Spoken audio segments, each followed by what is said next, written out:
mkate rifqu bil hayawani yasimira waonerembazi viumbe vya Mwenyezi Mungu haswa hayawani waonerembazi viumbe vya Mwenyezi Mungu vionerembazi.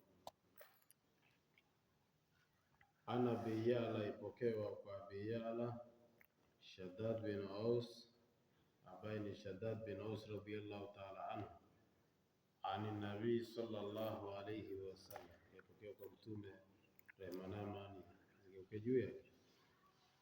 Basi Mtume agamba inna Allaha kataba al-ihsan, Mwenyezi Mungu ka amrisha ihsani, yani vijamanyizwa ihsani ala kulli shay, kila chintu kijamanyizwa ihsani, kila chintu chidamanyizwa mbwani ihsani.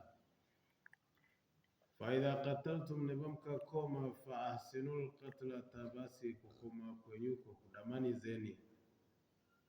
Mtume nibako wa idha dhabahtum, nibamka chinja, fa ahsinu dhabhata, basi kuchinja kwenye tani mbwani damanizani.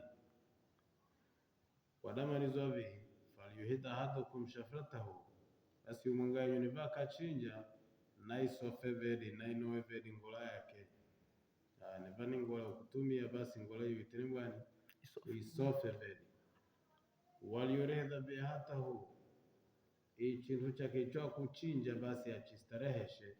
Kuistarehesha maana yake ni kwamba nebongo uchinje mbuzi au ngamira au ng'ombe au kuongoto au mnyama yose uliokuwa uchinja ambaye ni halali, ruhusu Waislamu kumjia kwake, basi masharti ni kwamba uanze na jina la Mwenyezi Mungu, bismillah, Allahu akbar.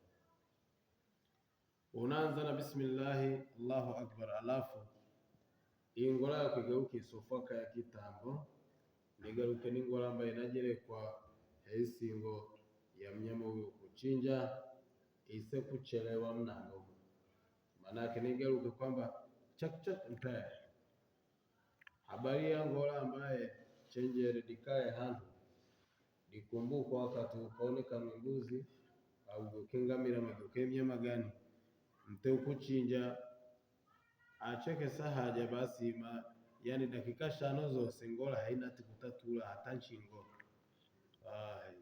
Nyama uja apata tabu ipasuri nchingo naho ajekungwe ibule haka idumule uluje itekwe idivuha acheke kuna gani basi sofu iku nyena yarafata. Basi wachinja chintu kwa niaba ya kujamanya qurba kwa Mwenyezi Mungu, lakini upata madhambi kwa sababu wamadhabisha.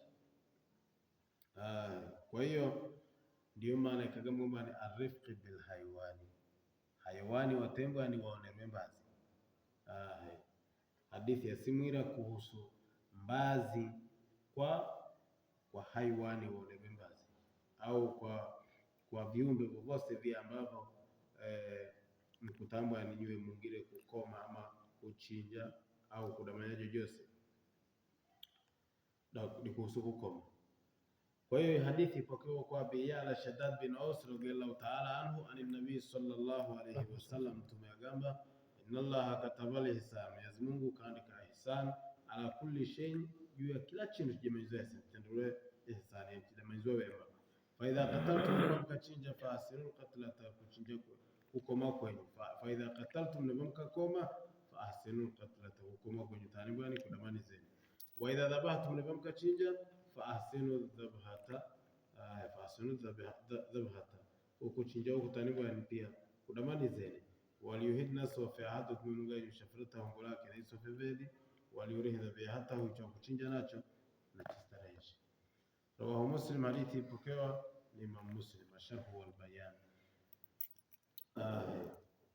Basi waruia ipokewa kwa kana ukala kagamba samitu Rasulullah